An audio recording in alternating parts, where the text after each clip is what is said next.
The number testifies to survival through terror and loss. Decades later, he returns as a witness to memory. A silent vow, never to forget, never again. Miroslav Chelka, 93, returned to Auschwitz on January 27, 2017.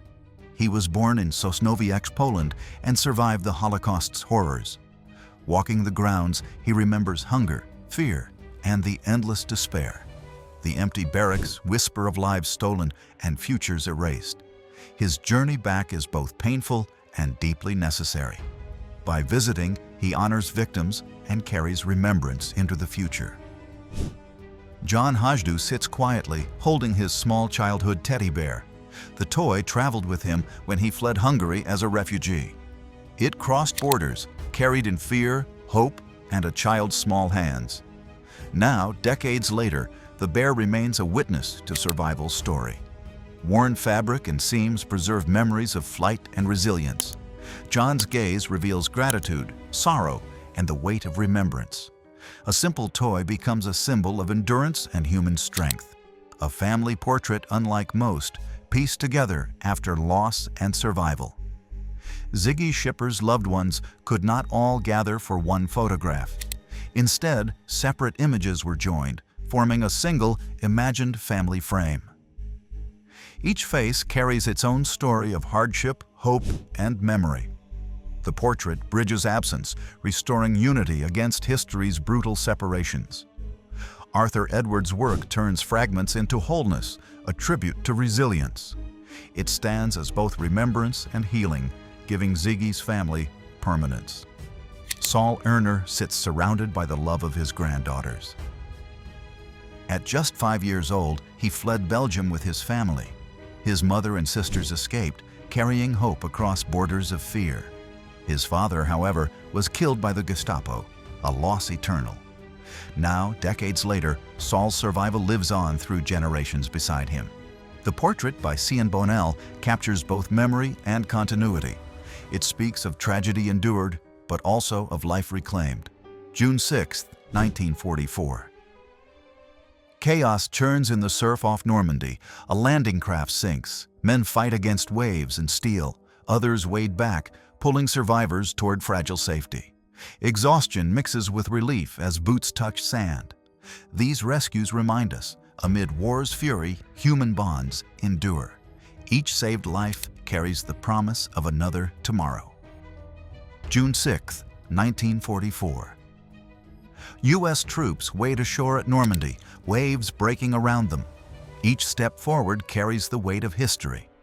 This invasion isn't only about defeating an army, it's about tearing open the gates of occupied Europe. Every soldier here unknowingly marches toward the hidden camps, toward the faces of Jewish youth aboard a refugee ship, July 15, 1945. They lift sleeves showing Auschwitz tattoos etched into skin. The numbers mark survival from Nazi brutality and loss. Their young faces reveal both relief and deep scars. Freedom awaits, yet memories of camps remain unshaken. This image captures resilience in the aftermath of horror. Jack Rosenthal stands outside Auschwitz the Wers, January 26, 2015. Born in Romania, he was only 14 when imprisoned. He raises his arm, revealing the faded Auschwitz tattoo, the survival waiting in silence. D-Day is the beginning of liberation, the first step on the road to ending the Holocaust. June 5, 1944, hours before D-Day. General Dwight D. Eisenhower leans in, speaking to paratroopers of the 101st Airborne. The men listen, nervous yet steady, knowing they're about to jump into German-occupied France. This invasion would open the road to liberating Europe and the concentration camps hidden in its heart. The faces here tell the story. Courage before chaos, determination before sacrifice. Moments like this remind us that survival, freedom, and humanity often rest on the edge of history. June 4, 1944. Captain Lasden stands before his men of the British Army. The invasion of Normandy is only 2 days away. Tension fills the air. They know the risks, yet they stand. Colored canopies spread over fields and hills as an airborne bridgehead takes shape across southern France. Bullets sweep a narrow Norman lane as GIs sprint between hedgerows. Men of the 331st Infantry Regiment, 83rd Division, dash across the road toward cover while tanks wait in the brush. The bocage funnels fire and movement. It is July 21st, 1944, near Perrier, one more hard push in the U.S. First Army's drive inland. Christmas Eve, 1944, Tinian. In a canvas chapel, the Navy's 50th CB Battalion sits on sandbag pews. A chaplain offers Holy Communion, the men bow their heads and whisper prayers. Bombers crowd the island outside, but for a few minutes the war grows quiet. Cold water pushes past as an assault team slides a rubber boat into the river. Across the far bank waits the Rhineland, 1945, mines, wire, and German guns. They aim to win a small foothold, then pull others across. On a troop ship in the South Pacific, 2 Marines steal the show. PFC Natalie Slack and CPL Dean L. Stidham stand on deck in their tan one-piece peanut suits, the travel overalls issued for shipboard work. Surrounded by grinning shipmates, they put on a friendly spar before landfall in Hawaii, 1943. Ramp slams down and Marines surge into black sand. From the 4th Marine Division, they scatter past shell bursts, pushing inland while others pour from landing craft behind them. It was March 2nd, 1945. Iwo Jima's beaches were under fire. Brick dust hangs in the stairwell as a helmeted soldier lifts a small child from the wreck of her home. The girl is Barbara James, carried through rubble after German bombs tore into a London street. It is July 30th, 1944. In the middle of war, one careful pair of arms finds her and brings her out. Snow crusts the metal as a cavalry reconnaissance trooper feeds a belt into a .30 caliber machine gun. Ardennes, early 1945. The bulge has frozen men and weapons alike. He grins through the cold, clearing ice, testing the action, getting the gun ready before the next alarm. Sand whips across the dunes as a German patrol climbs a ridge, heads down against the Gibli, the hot desert wind. They are scouting near El Alamein, September 1942, where every dune hides danger and the horizon offers no cover, only glare and heat. Chairs creak in the cathedral. A British soldier drops to his knees, face in his hand, kit bag at his side. London holds a special service for France, June 14, 1940, the day Paris falls. In the hush, uniforms and civilians ask for courage and for friends across the channel to endure. Waist deep in surf, rifles held high, soldiers wade toward a burning shore. They are the 2nd Battalion, 165th Infantry of the 27th Division, assaulting Yellow Beach on Butarateri, 20th November, 1943. Japanese naval troops fire from the palm groves ahead, but the line keeps moving. Makin Atoll will be taken yard by yard. Smoke curls off a shattered house as 2 infantrymen trot down a muddy lane. Shells thump into the tree line ahead. Splinters hang in the air. This is the Ardennes, winter 1945, the Battle of the Bulge. Step by step, they push through freezing fire. On Iwo Jima, a group of black Marines pause for a photo, rifles across their knees. Many trained at Montford Point, the Corps' segregated camp. They hauled ammo, fought when needed, and proved their place in the line.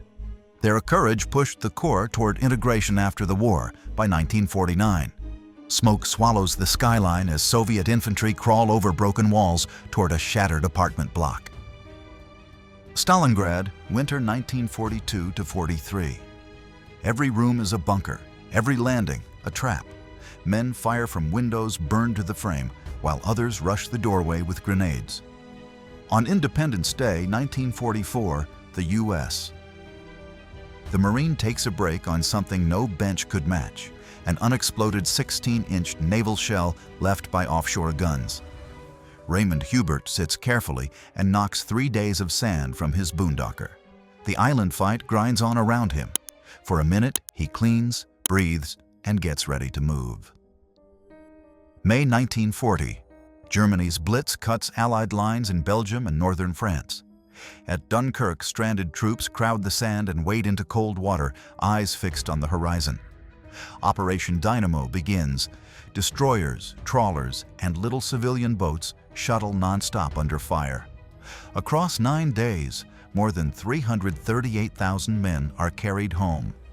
On December 7, 1941, Japanese forces struck Pearl Harbor without warning. Bombers and fighters sank or damaged nearly 20 ships, including 8 battleships, and wrecked more than 300 aircraft. Over 2,400 Americans were killed and about 1,000 wounded. The next day, the United States declared war on Japan. With millions of men at the front, women filled the empty lines and factories. They ran machines, built planes, and kept production alive. Iconic images like Rosie the Riveter signaled strength and pride. Women reported the war, too. In 1942, life photographer Gabriel Ben-Zur captured cadets training for the U.S. Army Air Corps at Tuskegee.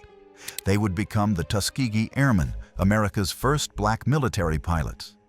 They trained under segregation, facing doubts that black men could fly combat aircraft. After Hitler invaded Poland, more than 400,000 Jews were forced into the sealed Warsaw Ghetto. In April 1943, they rose up, holding out for nearly 4 weeks. The Nazis burned bunkers and crushed the revolt, ending the lives of about 7,000, around 50,000 survivors. June 6, 1944, the ramp drops and U.S. soldiers splash into the surf at Normandy. Robert F. Sargent, a Coast Guard photographer's mate, records the moment from a landing craft crewed by Coast Guardsmen. Some men will fall in the next yards. The boat will reverse for another load. January 27, 1945. Soviet troops reach Auschwitz. A doctor from the 322nd Rifle Division helps frail survivors through the gate marked Arbeit macht frei. About 7,600 people remain. Tens of thousands have been driven out on fatal marches. Inside lie piles of bodies and stolen belongings. A single frame became shorthand for American victory. Joe Rosenthal caught Marines raising a flag on Mount Suribachi during Iwo Jima. Hours earlier, Marine photographer Louis Lowry had shot a smaller flag. Later, another patrol hauled up a larger one, and Rosenthal pressed the shutter. August 6, 1945.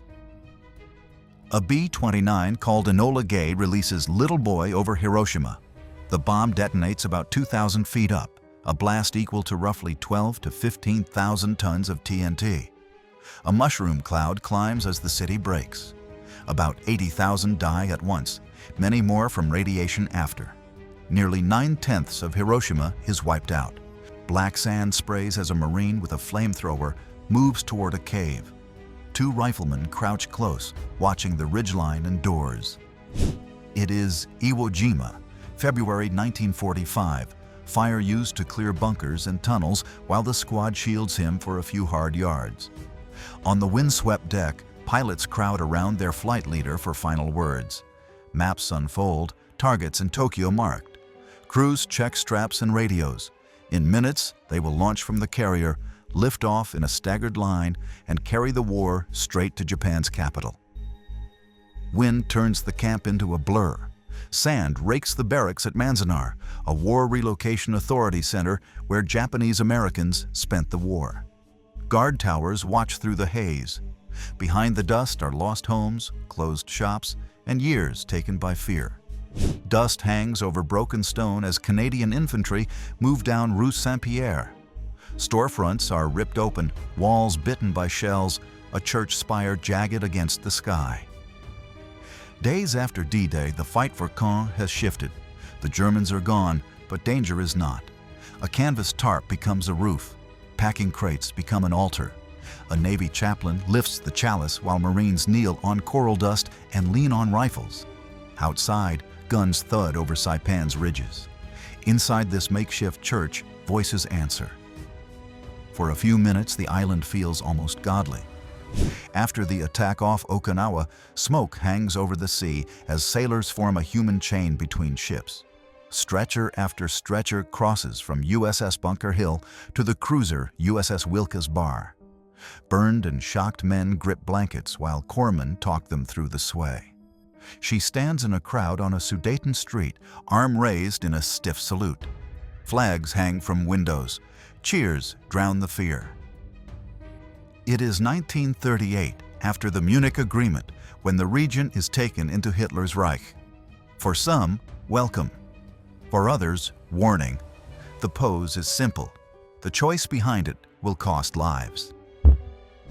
Bound to a post, German General Anton Dostler faces the firing squad. An American tribunal has sentenced him for ordering the 1944 execution of 15 captured U.S. commandos. The ropes bite, eyes fix forward, seconds stretch thin. The place is the Aversa Stockade, Italy, and the date is December 1st, 1945. A lone U.S. soldier stands in a quiet church, staring at stacked frames, statues, and crates marked with German labels. The Nazis hid stolen art here, far from the front. On April 24, 1945, in Ellingen, he notes numbers and titles, proof that culture survived the war's theft. Soon, teams will send it home. Hands bound behind them, prisoners shuffle along a dusty road under a hard May sun. This is the Bataan Death March, 1942. Guards drive columns toward the Cabanatuan prison camp. Many are sick, thirsty, and wounded, yet the line moves on. Each step is a fight to stay upright. 2 LSTs gape in the surf, ramps down like jaws. Soldiers strip to shorts and stack sandbags into narrow piers, turning waves into roads. Crates, jeeps, and ammo wait offshore as Coast Guard crews hold steady. It's Leyte, Philippines, 1944. Streaks of fire rake the sky as USS 190, a rocket-firing landing ship, pounds Tokishishima ahead of landings in the Okinawa campaign, 27th March, 1945. The crew unleashes salvo after salvo to smash beach defenses. Weeks later, off Okinawa, 3 kamikaze planes found the ship. She went down with her guns silent. Rifles low, helmets dusty, the men of Company F, 145th Infantry, file past Manila's shattered General Post Office. Their objective lies ahead, the walled district of Intramuros, still held by Japanese troops. On 23 February 1945, the 37th Infantry Division pressed through rubble and columns, closing in block by block to break the city's last defenses. From above, smoke coils as bombs tear into oil tanks at Beck Dam, an Avro Lancaster of number. 514 Squadron skims the clouds, banking over the Garonne estuary where the Garonne and Dordogne meet. Fires spread across the depot. It was the 4th of August, 1944, a daylight strike to choke German fuel lines. Parisians pour into the street as armored columns roll past. Hands rise, flags wave, a boy on a bicycle races alongside the first tank. After years of occupation, the city answers with shouts and tears. It is August 1944, the liberation. French crews grin from open hatches while the crowd welcomes them home. Sand cliffs shield 3 U.S. tank destroyer crewmen as Stukas dive overhead. They crouch in shallow foxholes cut under the bank, rifles close, a shovel still in hand. Their unit fields 3-inch guns built to kill armor. In Tunisia, 1943, these mobile hunters helped stall and break the German 10th Panzer Division. Across a bare ridge, American infantry run toward a rising wall of smoke. The target is Sened, a German-held line in Tunisia, 1943. Packs bounce, rifles low. The squad breaks into the haze to hit the trenches beyond. Sand whips around their boots. A few seconds more, and the raid will crash into enemy fire. Bound to a stretcher, a young German lies quiet on sand. Captured during the fight for Sened in Tunisia, 1943. Medical tags rest on his chest. Splints and straps keep broken limbs still. Around him, the field hospital waits for transport. The battle moves on. But for him, the war has paused, suddenly small. In a winter forest, a captured Soviet spy raises his hands and grins as a soldier aims a pistol. Snow muffles sound, trees stand like witnesses. He was caught behind the lines, accused of spying. The smile shocks the firing party seconds before the shot ends a short, secret war. A crowd gathers in the gray cold of besieged Leningrad, staring at a German bomb that failed to explode. It lies huge among birch logs, slick with mud, as an officer keeps them back. Hunger, shells, and winter have not crushed their curiosity. Sappers will come to haul it away. For now, the city watches. Mass Nazi rallies at Nuremberg filled stadiums with uniforms, banners, and rehearsed spectacle. The shows preached Volksgemeinschaft and whipped crowds toward war. Images from these events chart Hitler's ascent and the regime's power. After 1945, the same city hosted the Nuremberg trials, turning the stage of triumph into the courtroom of reckoning and collapse. At Auschwitz, the gate reads, Arbeit macht frei, work sets you free. New arrivals faced selection, some sent to labor, many sent straight to gas chambers disguised as showers, often without names recorded. Auschwitz became the largest Nazi killing center with about 1 million murdered. July 1943, Kursk. Hitler tried to cut off the Soviet salient and regain momentum. But British code-breaking warned Moscow, and the Red Army built deep defenses and minefields. The clash became the war's largest tank battle, Tigers against T-34s. After weeks, Germany lost tens of thousands, thousands of tanks and planes. The offensive failed. The Soviets seized the initiative. Over the Channel in 1940, a Spitfire slipped past a Heinkel bomber trailing smoke. Britain fights for sky and home. Young pilots scramble daily, radar guides them to the raid, and tight turns tear at German formations. The Battle of Britain halts invasion plans and begins Germany's long retreat across Europe. June 1941. German columns cross the Soviet border. Tanks, trucks, and guns roll across open fields, smoke rising ahead. Hitler's plan, Operation Barbarossa, throws 3 army groups toward Leningrad, Moscow, and Ukraine. The surprise gains are huge and brutal. Towns burned, millions captured. Desert wind and smoke curl as British infantry rush a crippled panzer. One crewman climbs out, hands raised, rifles hold him steady. This is El Alamein, 1942, when the tide in North Africa began to turn.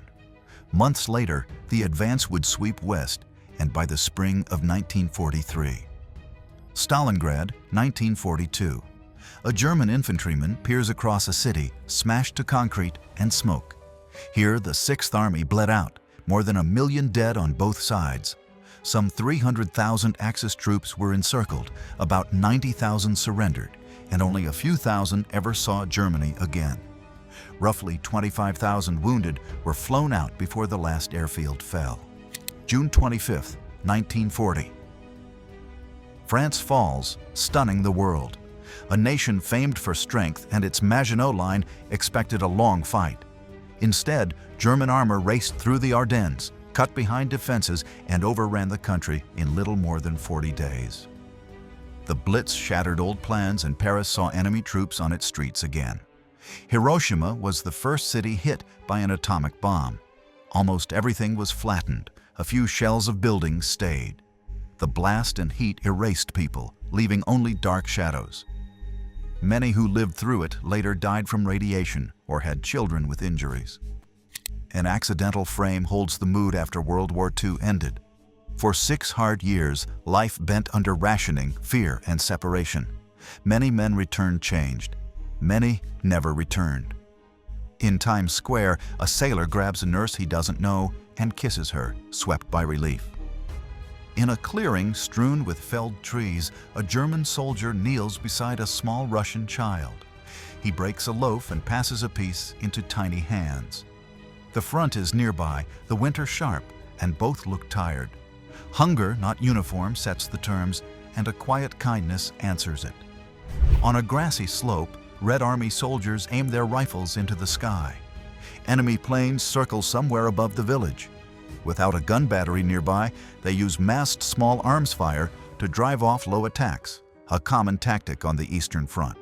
An ocean of field gray fills the road. They are German soldiers who laid down their arms to the Brazilian Expeditionary Force in Italy, 1945. Surrounded near Fornovo, columns stretched for miles. In one day, the Brazilians took tens of thousands, proof that a distant nation had changed the war's course. After France fell, Germany tried to bomb Britain into surrender. Sirens sent RAF pilots sprinting to their fighters day after day. Radar and control rooms guided them to incoming raids. London burned, but the line held. A small band of airmen and ground crews saved the island. Churchill said millions would owe them their freedom. Smoke still hangs over the street as 2 London children pick their way past rubble. Last night's raid took their home and scattered their neighbors. It is September 1940 in the eastern suburbs during the Battle of Britain. On D-Day, men of the 16th Infantry crouch on the shingle at Omaha, bandaged and quiet. Medics move among them, tagging wounds and whispering names. Landing craft wait to take them to a field hospital at Colville-sur-Mer. June 6, 1944. The beach still roars, but these soldiers have lived through the first wall of fire. Anti-aircraft tracers stitch the sky as a Japanese attacker dives for an escort carrier. Near the Marianas, June 1944, the USS Kitkun Bay threw up a storm of fire.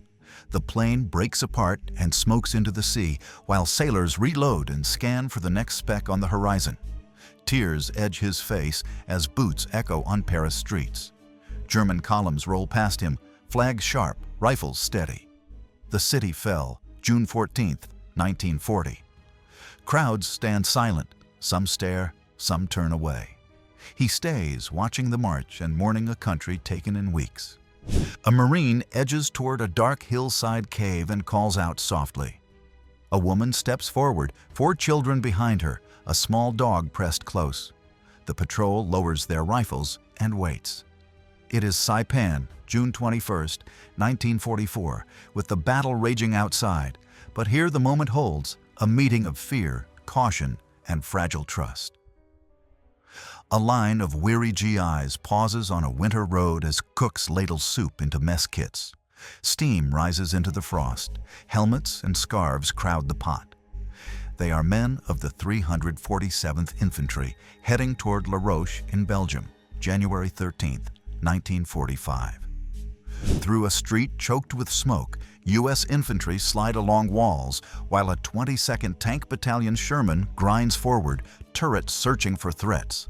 They are men of the 55th Armored Infantry Battalion pushing into Wernburg, Germany on April 22, 1945. A dusty Jeep from a U.S. Army Combat Engineer Unit rolls through a broken street. Behind it, the Church of Saint-Malo stands gutted, stone black and windows open to the sky. The men scan rubble for traps and weak walls. It is June 24, 1944, days after D-Day, in Valognes, France. Light pours through shattered windows as 3 soldiers from Canada's 3rd Infantry Division stand inside Saint-Martin-de-la-Trinité. The roof is torn, stone litters the floor. The altar still stands. Days after D-Day, Operation Windsor has pushed German troops from Carpiquet.